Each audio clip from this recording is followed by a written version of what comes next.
स्वस्तात घरं मिळणार आहेत। प्रधानमंत्री आवास योजनेच्या माध्यमातून आम्ही योजना करतो आहे। तसंच कामठी शहरामध्ये 2,500 घरं बांधण्याचा निर्णय आम्ही करतो आहे। भिलगाव खैरी जवळ आम्ही 5,000 घरं बांधण्याचा निर्णय घेतला आहे। त्याचं काम 80% पूर्ण झालं आहे। नागपूर शहर आणि जिल्ह्यातल्या 5,500 लोकांना लवकरच आम्ही जे आता तयार झालेले घरं वाटणार आहोत। मुख्यमंत्र्यांच्या माध्यमातून माननीय मुख्यमंत्री गडकरी साहेब वाटप करणार आहेत।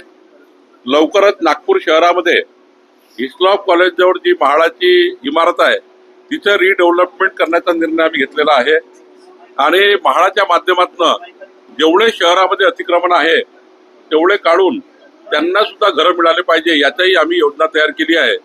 आता आपण जे झोपडपट्टीत लोक राहतात, जिथे जिथे लोक राहतात त्यांची यादी बनवणं सुरू झाली।